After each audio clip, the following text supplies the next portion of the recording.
Okay, so thank you for coming on time as well. Those of you who did. This, I think, it's a really fun lecture. I had a lot of fun preparing it, and I've done a lot of this in the last few years at Conviva, and it's really different from everything else we've talked about. So, what is the topic here?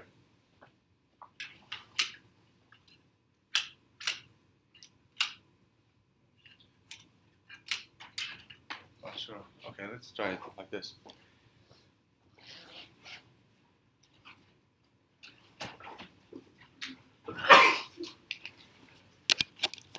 Okay, technical difficulties. Set. Okay, so where are we? We're towards the end of the lectures that at least I'm giving in this class. We'll be giving a few lectures, and let's assume that we've built the web app. We've looked at how you design it, how you put together, modeled your controller, how you test it. It's running, it's working, and in fact, you're starting to get users. Now, what's happening? Well, you would like to have it used by lots of users, because that's going to give you the revenue that you need to keep running this app. You would like to your app to have good response time, low latency, because you want your users to be happy. And you would like to do all this with as little cost as possible. So as few resources as possible. You're trying to minimize how much hardware you need, how many machines, how much energy, how much maintenance you need, all that. So this, for this, you have to actually look at your app in a much bigger scale.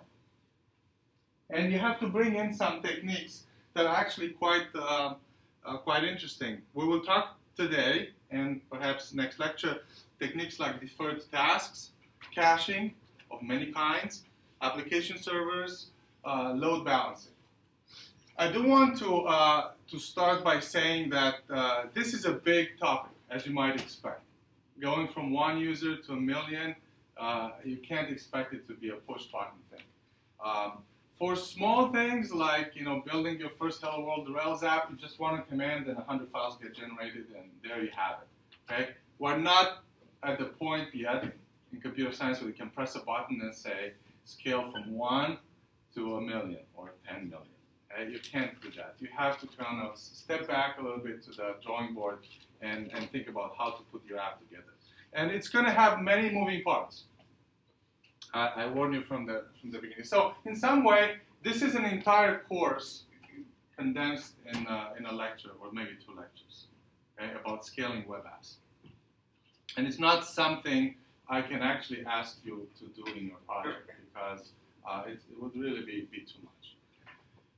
So I will actually tell it as a story of trying to make progress along the path of scaling your app, one step at a time. So where you are today is in this stage. You're at the development stage. You have written your application, Django or Rails, and when you run your application on your machine, I assume you're using these kind of familiar commands. Either for Django, there's a script that starts a server on your laptop or computer. And on Rails, there's a similar command. And these are built-in or embedded development servers. And you've seen all these warnings that don't use this for production. Okay? We'll learn why. And then you start using your application. What it does, it receives requests. This web server running on your laptop receives requests. It decides, based on the routes, whether this is a request for a static asset like a JavaScript or CSS file, and then it goes to the disk in the right directory, gets it, reads from the disk, and sends it on the socket out to the client. And otherwise, it will run the controllers, the views, the models, will access a database that perhaps is in your machine or perhaps not, and produce the response. Okay, so this is how your app works. But let's be clear. This embedded web server is there only to help you get started. It's not optimized by any means. In fact, it's meant to be very simple. People building Rails, the developers of the Rails framework or the developers of the Django framework, they don't want to put energy into having a fancy web server because they know you're not going to use it in production. Okay, so there's no concurrency pretty much, or if there is, it's very coarse-grained. Every request kind of waits for the previous one. There's no much thought given to how fast can you get the static access from the disk. There's a lot of room for optimizing these things, okay, if you do it right. And in fact, this results in even the simplest page, while still having several assets, taking between 2 and 5 seconds to load the first time you hit it. And you may think that that's okay. Well, 2 seconds. I mean, I'm a human. I mean, I do things in seconds granularity anyway. But I got hit by this. I first realized that I've been suffering for a long time when I wrote automated tests. When you have automated tests, you're hitting this server. You want it much faster. You want your test to go much faster than 2 seconds just to get the test started. Okay. And what I have done here, in case you're not convinced, I have prepared a short demo, which I've recorded, and I'm going to try to play. We will show the advantages of using a separate web server when serving your Django application, even in development.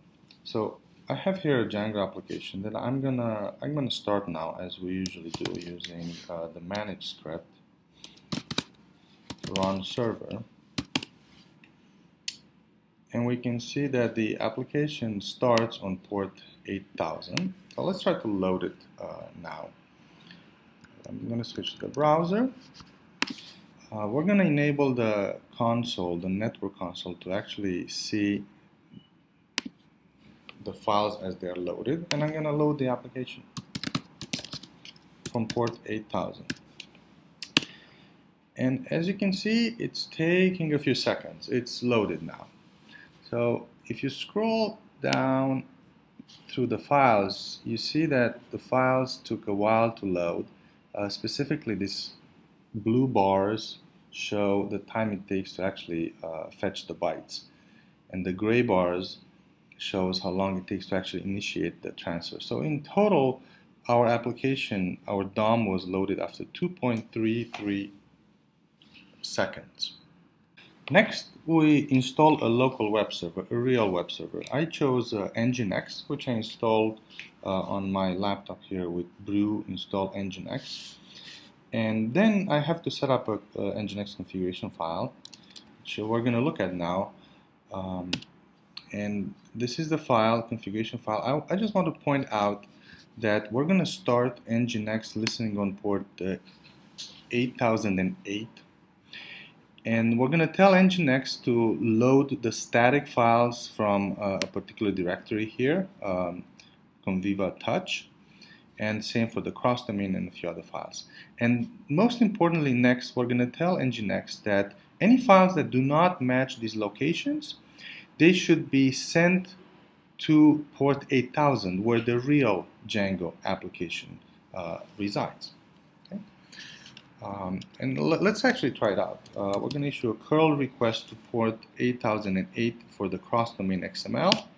And yes, we can get it. And this file actually comes from Nginx. If you request it from port 8000, it comes directly from the Django app, same file. Okay. So notice that the Django app is still running in this window here, and it is indeed serving certain requests. Okay, so let's go back to the browser. And here in the browser, again, I have opened the network console. And I'm going to load my app, but from port 8008 this time. So through Nginx, and go. And that's done in 370 milliseconds. And if you look at the files, everything was transferred very quickly. Well, this is because all of these are static files, JavaScript files and CSS files. And they're all intercepted by Nginx and served directly from the file system, or more likely from the cache. Notice here that I have disabled the browser cache in this experiment, so there's no cheating here with the cache. I can reload it in 294 milliseconds. Okay, so that's an order of magnitude difference here. The more files you have, the more it's going to make a difference in your development. Yes? Why is Nginx able to serve it so much faster than the Django server? Well, it's not written in Ruby, and it's built for this. This is the only thing it does. Okay, so it has very good caching inside. So most of these assets files are going to sit in Nginx's memory. It's not going to hit the disk except once. But the most important thing, this is what it's built for. Rails is not built to serve static files. It does it to help you out. Okay? So, big difference. Big enough that, no, what am I doing here? So it's big enough difference that in the instructions for my project, the development setup instructions, I tell people to go install Nginx, set up the config file. Okay, this takes some time. You have a separate process running your machine. It feels like a drag, but you save enough time in one automated test run to save for that. Okay, so this is how it actually looks now. And in fact, throughout this lecture, we're going to kind of add moving parts to this picture. So now we have a web server that takes care of the static assets and goes and the disk access. Everything else, the web server will forward to Django, to the Django application. Okay, and the difference, as you have seen, can be an order of magnitude. I have another project in which it's 5 seconds to get started, and this can be even smaller. Okay. However, there is a cost involved here. The biggest cost is in understanding all of the other elements that you need here. Until now, you didn't need to learn about web servers. Okay, Nginx or Apache or whichever you pick, they have configuration files, and the manuals go for pages and pages, hundreds of pages. They have lots of little configuration features. You have to kind of learn that a little bit.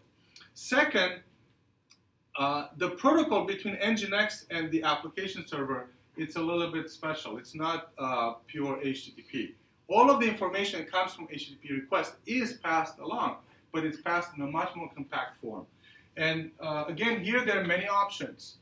For Python programs, generally, we're using the WSGI protocol, which is a more modern version of the old, 20 years ago, CGI protocol. In the CGI protocol, by the way, which is still supported by many web servers, when you get the request, it will execute the command, start the process, pass the request to the process, get the response from the output of the process, then kill the process. Very, very inefficient. But that's how web servers 20 years ago did dynamic content. So WSGI, you will see, does more than just getting requests. It manages this application. But inside here, what's important, inside here is your Rails or Django application. It's just embedded into this kind of more complex system. So once you set this all up, most requests will end up in the same place. You can use the debugger and all that. For Rails, you cannot use WSGI. You have to use some other protocols, like Unicorn. Okay, and there are multiple options that you have to kind of research and pick which one. Questions so far? So again, this is, as you might expect, it's going to take you a lot longer to learn about WSGI, how to set it up, Nginx. I'm just kind of skimming the surface to give you an idea of what's possible.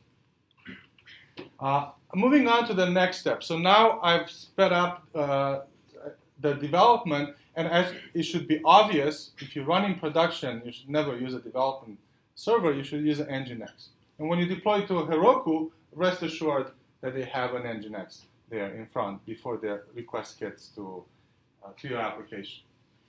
The next part of the lecture, I'm going to look at more at the responsiveness of the application.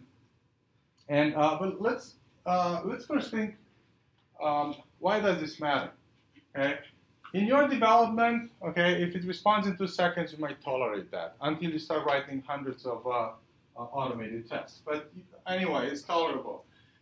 In real life, latency matters. And it matters so much that people and companies that have big web services have tried to quantify how much it matters to them. There's a study that shows that Amazon, if they increase the latency by 100 milliseconds for request, they lose 1% in sales. People drop off. People get bored, whatever.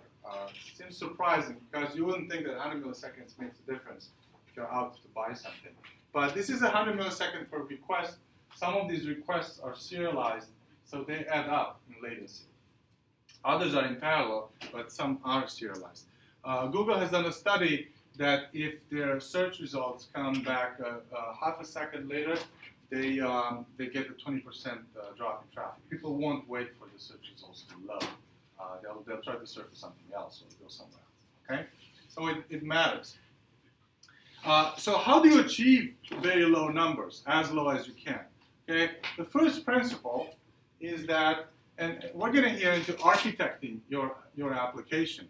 The application cannot afford to do anything complex to process a request. Okay, so everything that is needed for the response either is quickly computed based on what's in the request and what's in the database, or is already in the database. It's pre-computed. Okay? You cannot afford to do heavy computation on response to an HTTP request. For example, when you post like on a website, okay, you're getting a response right away before the like has been propagated to all the databases, to all the users and such. Okay? This is important to realize. And unfortunately, to achieve this, you have to kind of go back to the design of your application, how you design what happens in requests and what happens in responses. So we're going to look at two techniques for dealing with responsiveness. One is deferred jobs, and the other is caching. You have heard of caching, but I think we'll look at more specific web caching. So the first is deferred tasks. How many of you have used deferred tasks? One. How many of you plan to use deferred tasks in your project? Very few. Okay, I expect that by the end of the semester, more of you will choose to use them. It's not hard to use, and they do some great things. Let's first look at how you design the application without deferred tasks, as you're doing now for your applications.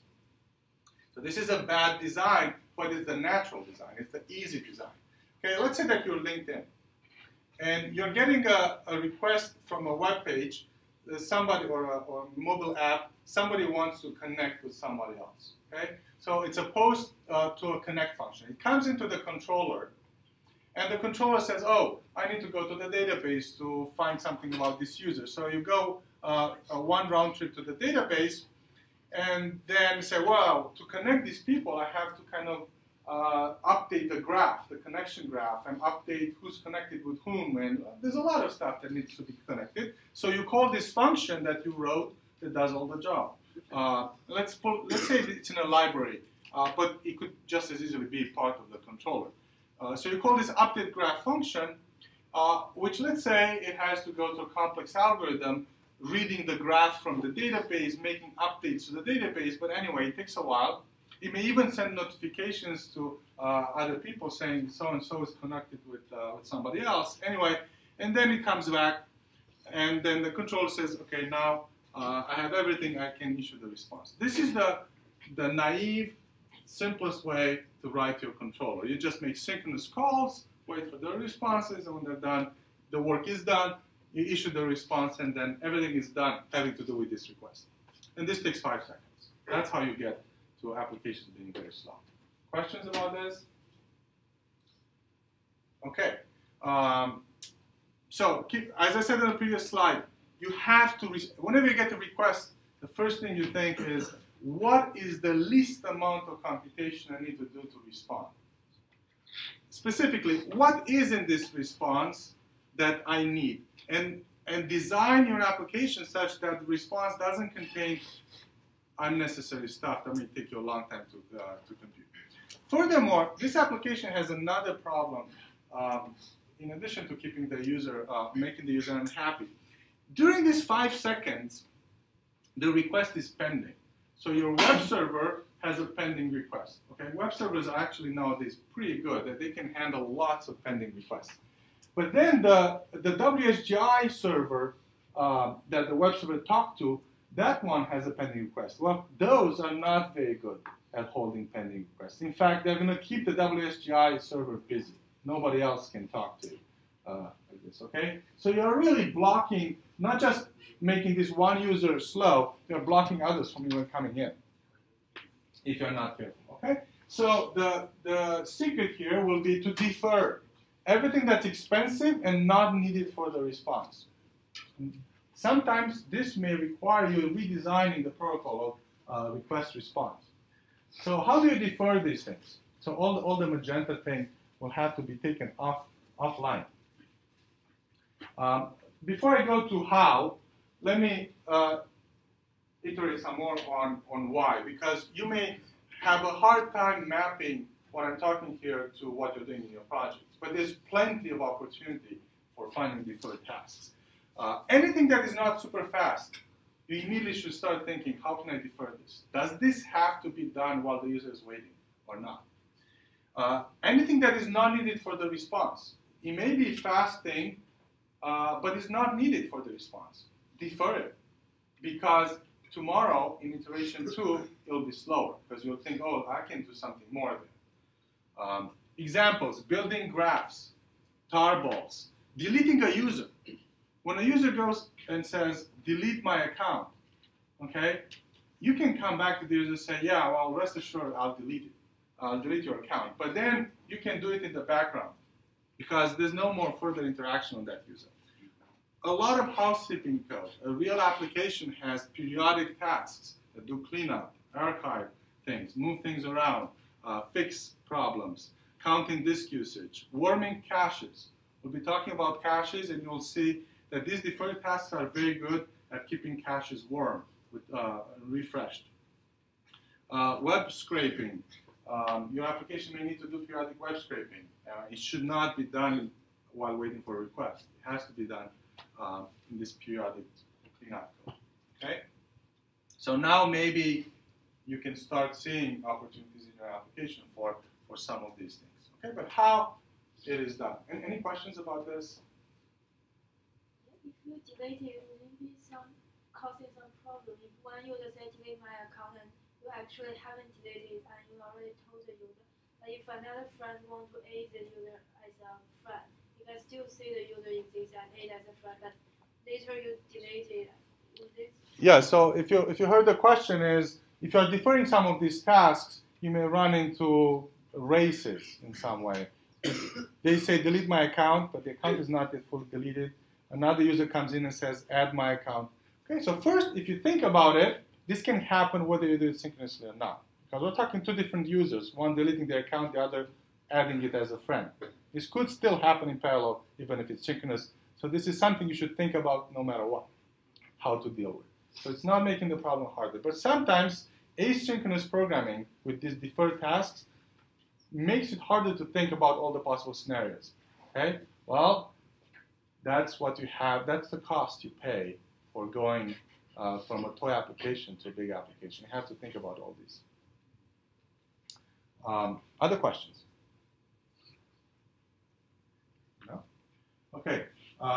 So conceptually, architecturally, the way this is going to work is we're going to add a few parts to our architecture. Our application before was accessing the database and then getting and computing stuff and sending the responses. Now we're going to add another database-like thing. It's a storage thing that's specialized. It's called a task queue. And you don't run queries on it. All you can do is essentially store a queue of things to do. And the application, in addition to talking to the database, it can package tasks. Say, here's something to do later. And these packages, this kind of data structures, contain the name of the operation to do, the parameters, maybe something from the request, the identifier of the user to delete, whatever. You put it into a little data structure and store it into the task queue. And then you respond. You're done, right? The work hasn't been finished, but you queued it for later. And then we're going to have a separate component in our architecture that's a task worker. server, which, interestingly enough, has a copy of your application inside as well. And all it does, it can periodically go to the task queue and see, is there some task to be done, gets it, and invokes the code in your application to do the task. And that code will write the results to the database, and then move on to the next task. Okay? It's important to realize this happens, this was triggered by a request, but it happens afterwards, asynchronously. There's no way for the response to one of these tasks to end up in the request. The request has been responded to, it's gone. Okay? So the only way you can put the results is in the database. Okay, questions? I'll have a sequence diagram that shows this in more detail, and I'll show some examples for how to do it in Python. So since we have two entities now interacting in the database, we start dealing with locking and stuff, right? Yes, good question, but it's a similar one like before. Now we have two entities dealing with the database who have to deal with locking. You had to deal with locking before anyway, because you could have multiple requests coming in parallel dealing with the database. Okay? Good news, databases, one reason they are slow is that they are good at dealing with all of these complications. It would be much faster if they didn't have to worry about this, but it's not your immediate worry. Questions? So what are the main worries when we add another server to work with our framework? We have to make sure that the code, I guess the application is always updated at the same time in both servers, but what else is... Yes, I'll talk about that in a couple of slides, okay? What is the cost of doing this? This is not free, all right? But it's what's going to make you money, because running a web app on one user is never going to make you rich. You have to run on many users. Okay, so good news, this is such a common operation that people wrote libraries to help you out. You don't have to manually do all this stuff. I'll show you, the code is actually surprisingly simple. It looks like magic. The code to actually defer the task, store them in the queue, take them from the queue, and do all the work. All you have to do is to write this orange part, which is your Rails or Django app. And this kind of orchestration is, to a large extent, done by the library. So let's see how this happens on a sequence diagram. It's the same scenario as before, LinkedIn Connect. But this time, I'm going from the controller to the database, find out who's this user, but I don't do any expensive work. Instead, I add a task to the task queue, which is another database, and I say, whenever you have time, do an update graph for this user for these parameters. And then I'm done, and I respond. Okay, and this is 10 milliseconds. It's not 5 seconds. Somewhat asynchronously, I have a task scheduler, which you don't write. This comes with the library that does task management, that periodically goes to the task queue, gets a task, and says, oh, this is an update graph task. And it knows how to invoke your code. This is your code. Invokes your code that does the complex algorithms, that talks to the database, sends notifications, and then returns to the task scheduler saying, I'm done. And then I'm going to get the next task and keep doing it like this. Okay? Now, you brought up the issue of keeping the apps in sync. You don't have to worry about this. You write one set of files, your Rails app or Django app. What you have to understand is that they are loaded by two processes. One is the WSGI process, which the web server talks to, and the other is the task scheduler, which will load the same files from the same place. So it's as if you have the same code running in two processes, but they just get triggered differently. One gets triggered by the web server on request, the other gets triggered by the task scheduler when there's some work to do. It just looks like everything happens smoothly under the hood. What if the user tries to give you a request that's illegal, and you want to give them an immediate response, like it was successful, but then when you go back to the database, you realize that you can't do that? Very, very good question. So the request comes in, but there's something wrong about it. But it takes a while to figure out that there's something wrong about it. Okay. So you may respond to the user, and then you discover later. Okay. There's no clear solution here. You have to think about the particulars of your situation. No no magic solution. There's no solution that just works. And this is what makes it hard. You have to think about all of these things. Okay?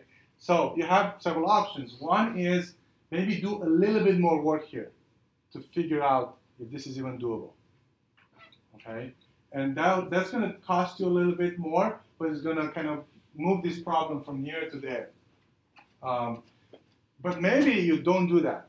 Maybe you just keep going, and this guy, when it writes its results to the database, it will say it wasn't done. And then maybe you change your JavaScript application to periodically go and say, has it been done? Has it been done?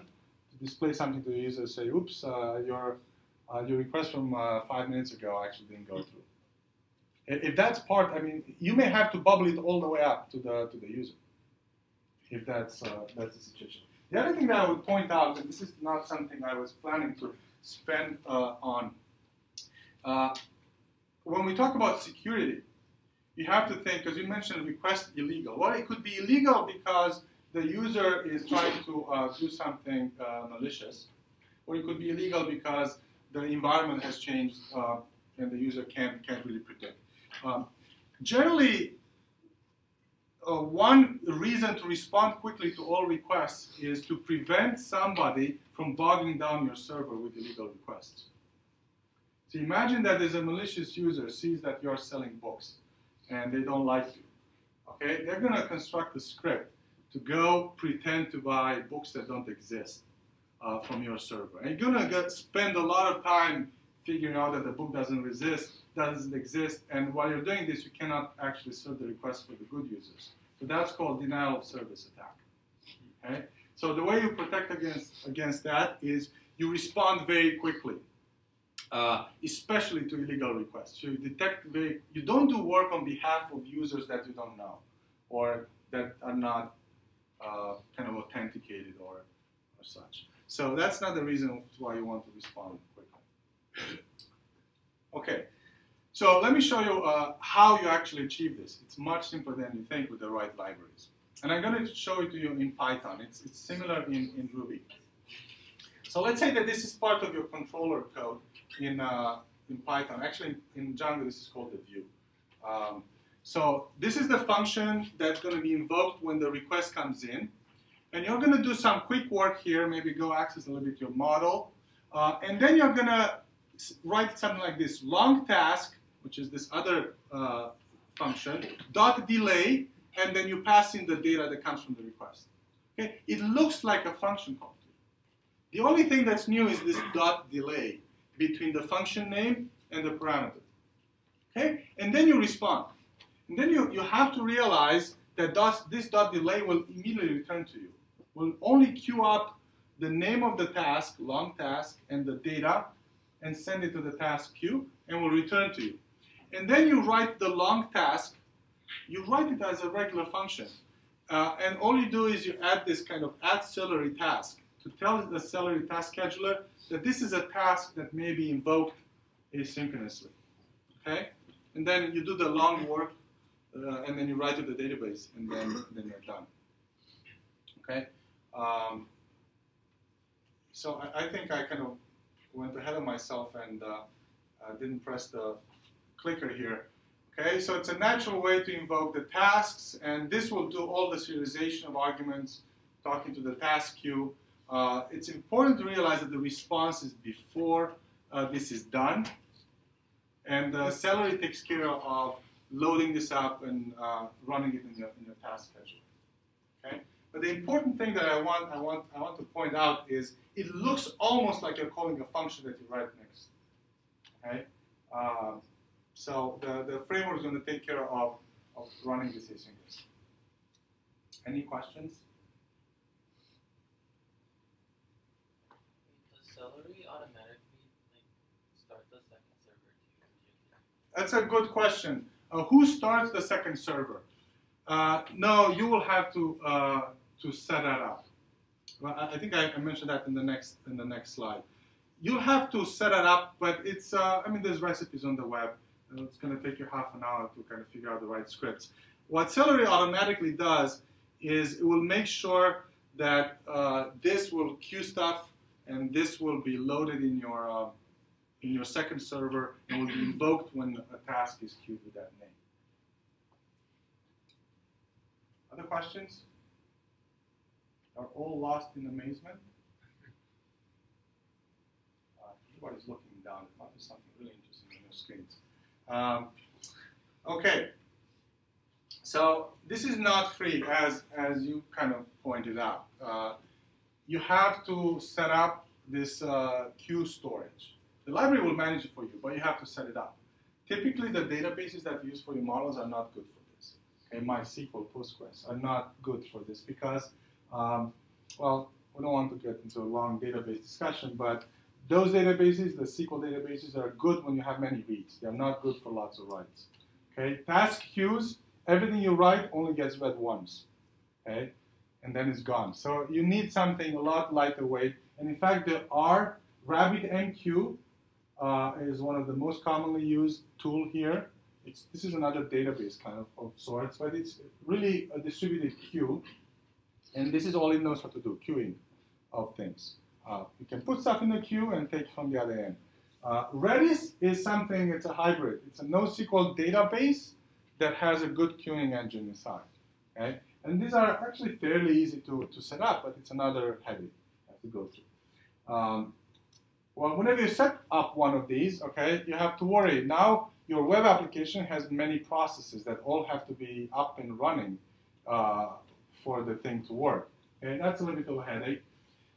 You have to set up the task runner, the task scheduler yourself. You have to write the configuration files, which again means learning about the new tool.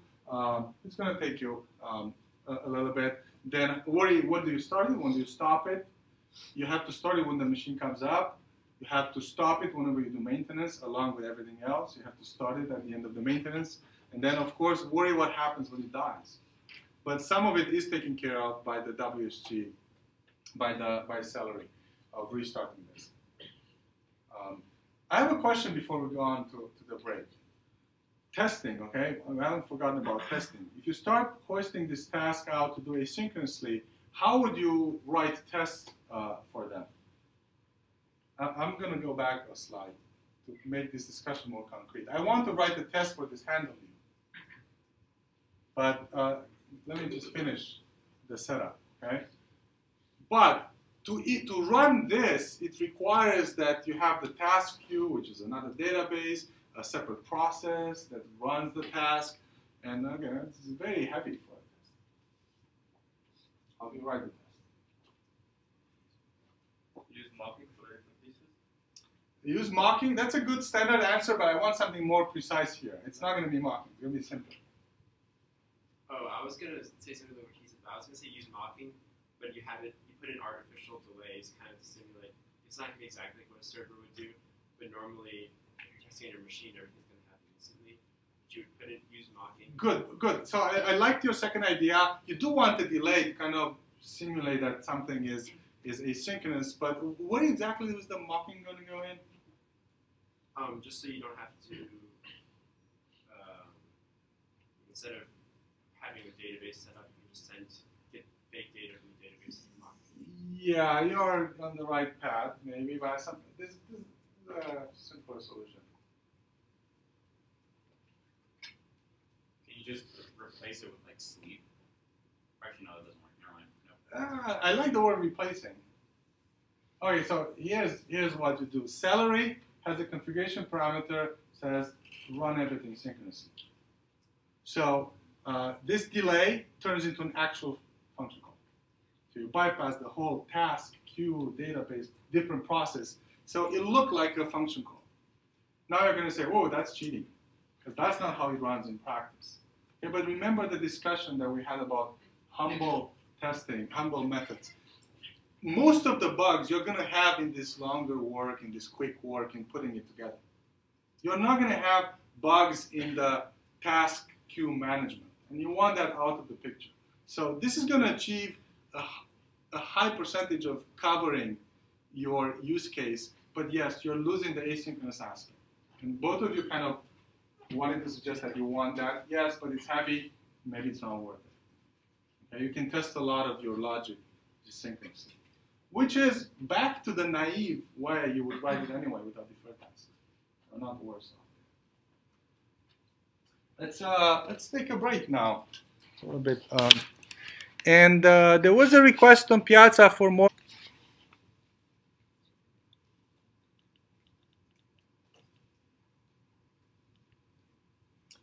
Okay, moving on, responsiveness part 2. So far, we've thought hard, and everything that's expensive and we could afford to, we pushed it as a deferred task. Okay? So now what's left is the request comes in, the controller goes, reads the database, computes a little bit, and returns. Okay? The slow part is going to be reading the database, typically, because there's no complex computation anymore, just reading the database. Databases are big beasts, okay, and for a good reason.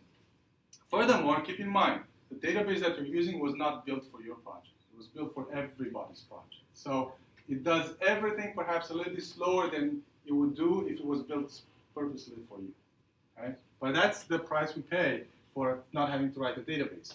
So they need to persist their stuff to disk. They're written such that if the power goes out, the data is still safe.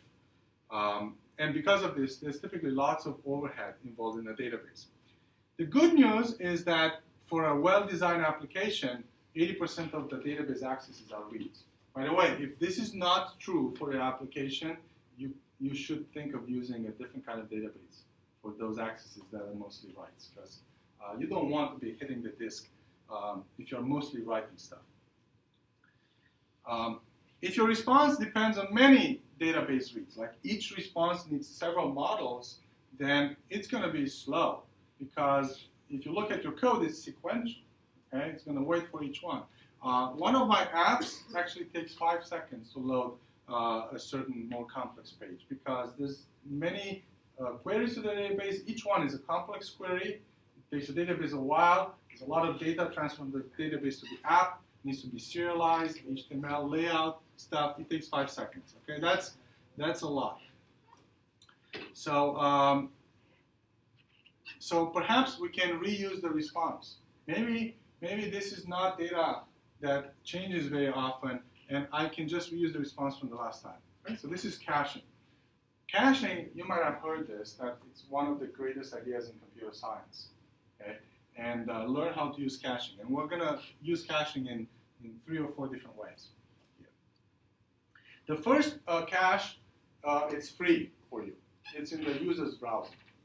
You should know about it, and you should take advantage of it. And you can control it, actually, from the backend a little bit. So this is an example scenario where you have the client having a browser with a cache, and this is the server side where your application sits. Okay? And at 9 a.m., the user wants to load a certain URL. First thing the browser does, it looks up in the cache. Is this URL already in cache? If it's not present, it sends the request, the GET request, to the server. The server will have a cache. If you use Nginx, it may act as a cache in front of your application.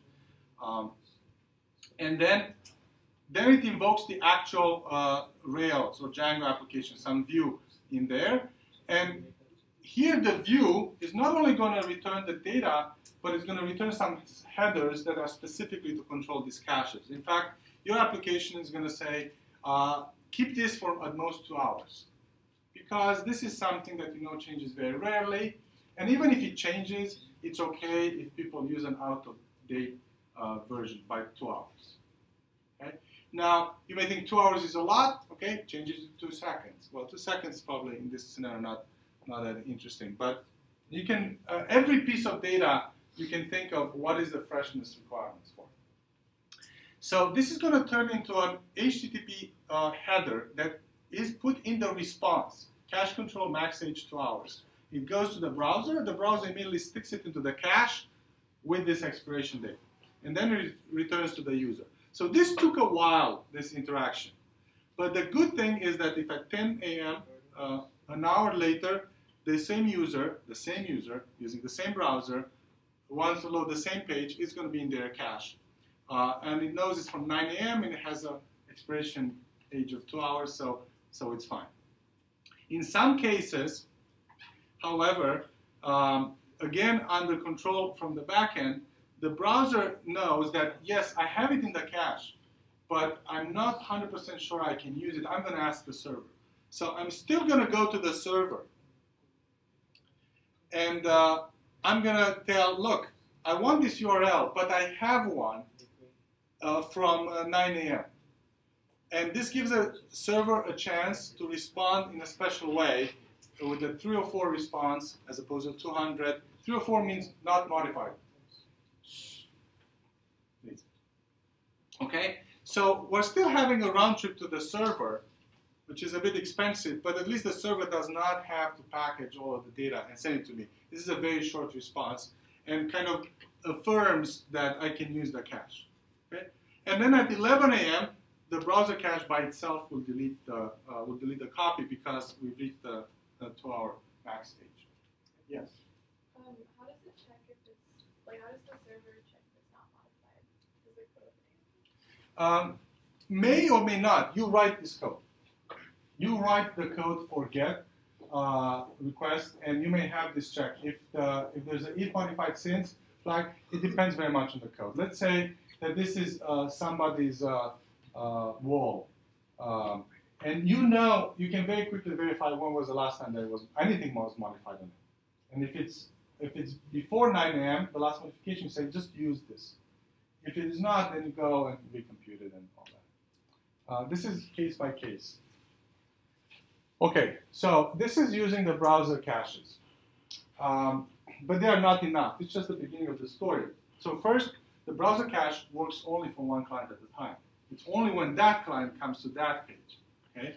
It's not going to help with the CNN front page who many users go at the same time to get it. Okay? You cannot really count that much on browser caches. Many of them are very small, like if you're using a mobile phone, so stuff is going to be evicted very quickly, depending on what else they're doing. Some browsers turn off caches, whatever. So this is a good first attempt to take advantage of the time caches, but you cannot rely on it. And in fact, this is a lesson that you have to remember. Do not rely on the client being a good guy or having an optimization. Because really, when it matters most, when bad guys are coming, they control this. Okay? A bad guy will turn off their caches. So you cannot protect your system by relying on the client doing something good for you. That's, or for performance, for security, for any guarantees. For security, do not, for example, do not implement a login by sending the password, the secret password to the browser and write JavaScript code in the browser to compare the password with what they enter. Don't do that because they get your password. Okay? So think about this. You have to control performance and security in the backend. Okay, the first thing that you do, and by the way, I should be clear, all of these optimizations you do when you feel the need for them. Don't do them prematurely, except the ones that require you to change the protocol, such as deferred queues. But this is one that typically you kind of bring in when the application is already running. This is a page-level caching proxies.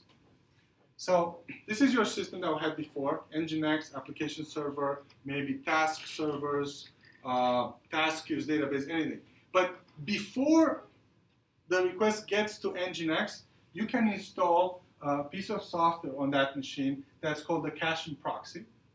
I have used Varnish quite a bit. Squid is another one. And this is just a simple server that will get the request and it does caching for you. Kind of offloads caching so that you don't have to worry with caching. They don't have to worry with caching. Okay? And it will implement the handling of the 304 if modified since for you. So kind of offload some work. And it's very, very fast. It's written for caching. Okay? So the way you can think about this is now you have 3 processes running on your machine. This, let's say, listens on port 8000. We started Nginx on port 8008, and now we're going to start this on port 8009. Let's say. So you're going to arrange the incoming network setup on your machine for the request to arrive on 8009. This guy is going to look up into its cache if it can serve the request, and it can do that very, very fast. If it can't, It goes to Nginx. Nginx is going to look to see if there's a static file that goes to the disk. If not, it goes to port 8000 to your application server. The response goes to Nginx. From Nginx goes to Varnish. Varnish will stick it into its cache, and then there you go. Okay, questions? There's a variation of this. Okay, maybe I should wait for answers for questions. So caching proxy, can you explain a little bit more about how exactly it works? It's a web. It looks like a web server.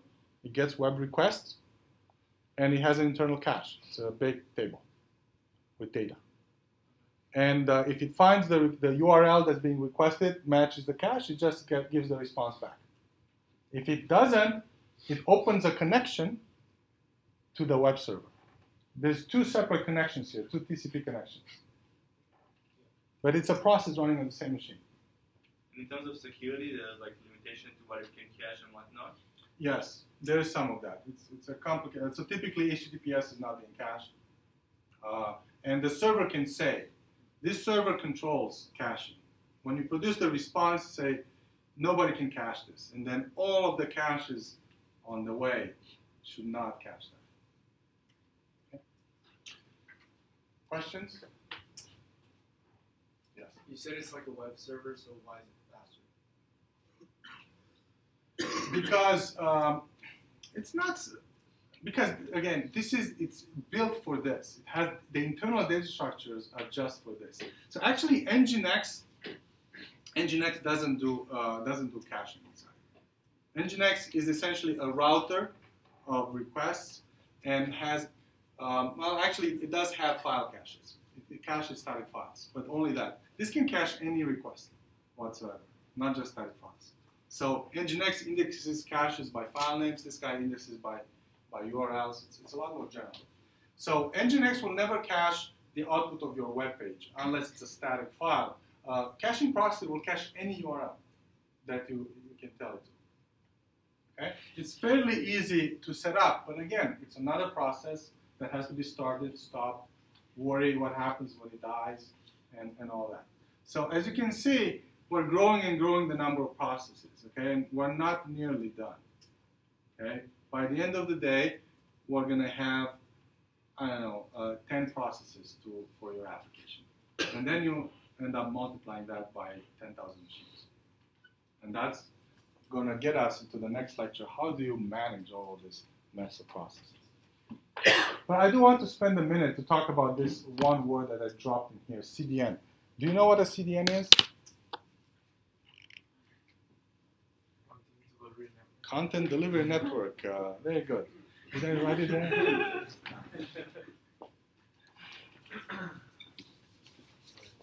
Okay, so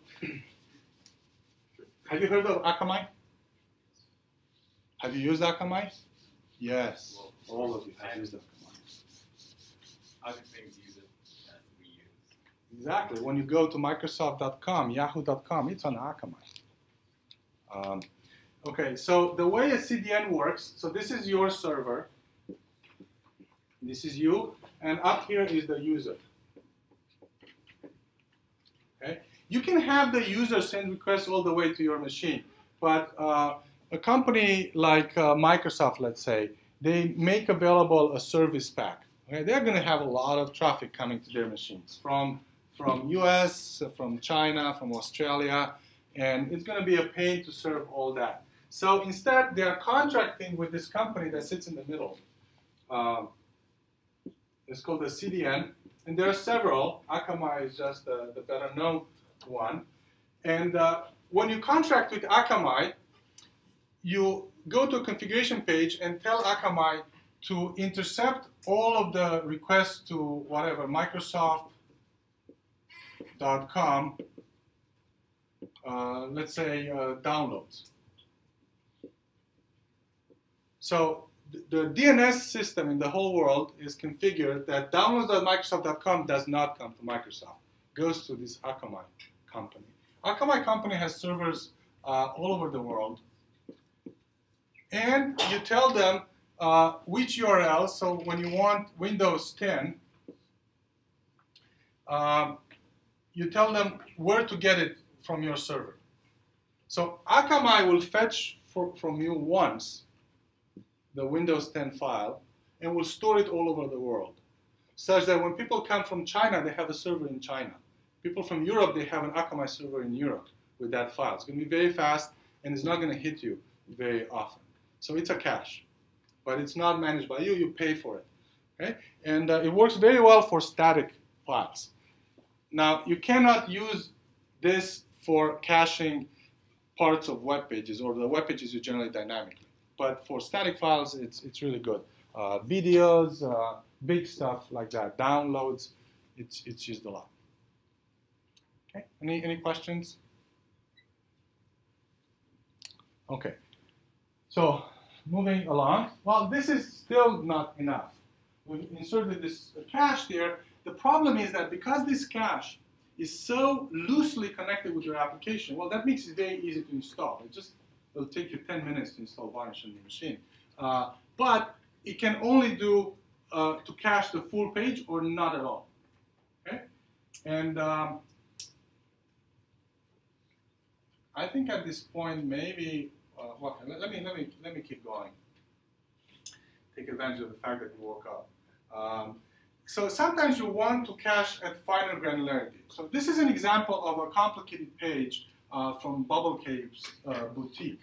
And you're the designer of the app that builds this page. And you know that different elements of this page have different freshness requirements. For example, this part here, you know it's not going to be changed until, let's say, your profile changes. Okay, which may happen with some frequency, but and therefore you could cache this part for a long time. Here, this is where the ads go. Okay, these have different freshness requirements. As long as the ads, your ad profile is the same, you can cache this. Down here you have messages. Okay, you may get messages more often than your profile changes. So this stuff probably needs to be cached a bit less or shorter time than this. And here you have friends. Whenever you get new friends, this part needs to be changed. Okay? Now we're getting into fine granularity caching. You cannot hope Akamai to deal with that, and you cannot even hope Varnish to deal with that, because Varnish has no particular knowledge of all of this application level stuff. Okay? So what we're going to look into next in the lecture on Tuesday is how to do application level fine granularity caching. Okay? And for that one, unfortunately, it's not going to be as simple as installing Varnish. You have to write code.